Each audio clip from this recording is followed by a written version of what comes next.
पहले जमानों में बादशाहों के दरबार कैसे होते थे, उनके दरबारी और अंदर का माहौल कैसा होता था। बादशाहों के ठाठ बाट हमारी नस्ल अपनी आंखों से कभी मुशाहिदा नहीं कर पाएगी, लेकिन मिर्जा तसद्दुक हुसैन उर्फ सिद्दीक जायसी ने बर्रे सगीर के आखिरी दरबार का आंखों देखा मंजर अपनी किताब दरबारे दुर्बार में पेश किया है। ये हैदराबाद दक्कन के आखिरी निजाम मीर उस्मान अली खान के दरबार की कहानी है। सिद्दीक जायसी उनके साहबजादे मुअज्जम जाह के मुसाहब थे। ये एक ऐसा दरबार था जिसमें जोश मलीह आबादी, अख्तर मीनाई, नवाब अख्तर यार जंग, शौकत अली खां फानी बदायूनी और माहिरुल कादरी जैसे शोहरा बतौर दरबारी शायर मुलाजिम थे।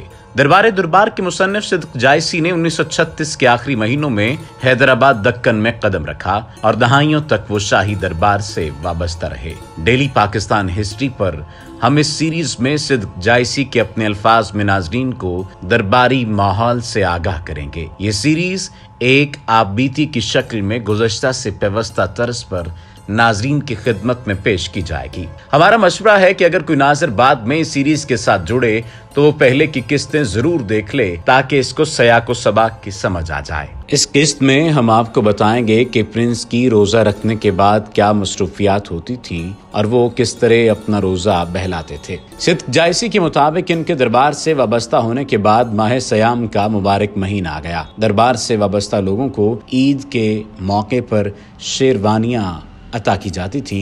ये वो अताए आम थी जिससे कोई मसाहब, कोई खिदमतगार, कोई सिका, कोई फराश, कोई बावर्ची, हत्ता के बावर्ची खाने का स्टाफ तक महरूम न रहता था। इन शेरवानियों की मरातब के लिहाज से कीमतें मुकर्रर थी। मसाहबों की शेरवानी 250 सिक्का अंग्रेजी की होती थी। खिदमतगारों के लिबास के लिए 100 रुपए की मंजूरी थी। खुद प्रिंस की शेरवानी पर 600-700 की लागत आती थी। ईद की शाम को हिल फोर्ट की बहार देखने के काबिल होती थी। ये शेरवानियां सिकंदराबाद के एक मशहूर दर्जी जॉन बर्टन की दुकान से तैयार होकर आती थी। दस्तूर ये था कि माह सयाम में प्रिंस 2-4 पैड दरबारियों के हमरा 9-10 बजे दिन को जॉन बर्टन की फर्म में तशरीफ ले जाते।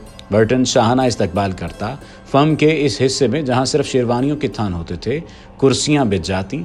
बर्टन अदब से हाथ बांधे सामने खड़े रहता। फर्म के नौकर चाकर अलमारियों से थान निकाल कर प्रिंस के हुजूर में पेश करते। बेशुमार थानों के मुलाहिजे के बाद किसी एक मसाहब की शेरवानी का कपड़ा पसंद आता। पसंदीदा थान पर मसाहब के नाम की चिट लगा दी जाती थी। वो थान सबसे अलग कर दिया जाता था। ये थान खास शेरवानियों के लिए फ्रांस से तैयार होकर आते थे और अमूमन 2 गज के होते थे। मकसद इन 2 गजी थानों का ये होता था कि जिस कपड़े की शेरवानी आप बनवा लें वैसी दूसरा न पहन सके। एक मसाहब की शेरवानी के इंतखाब के बाद प्रिंस दूसरे के लिए कपड़ा पसंद फरमाने का काम शुरू कर देते थे। इसमें भी सैकड़ों थानों के मुलाहिजे के बाद कपड़े का इंतखाब फरमाते। इस काम को दरबार की इस्तिलाह में रोजा बहलाना कहते थे। जितनी देर प्रिंस बर्टन की फर्म में तशरीफ फरमा रहते, फर्म के इस हिस्से में कोई वजीर या अमीर कदम नहीं रख सकता था। सिर्फ यूरोपियन लेडीज जिनसे बेतकल्लुफी की मुलाकात थी इस रोक टोक से मुस्तस्ना थी, लेकिन उनकी तादाद निहायत महदूद थी। ये बड़े बड़े फौजी यूरोपियन अफसरों की बेगमात होती थी। माह मुबारक के तवील दिन इस शुगल में बासानी गुजर जाते।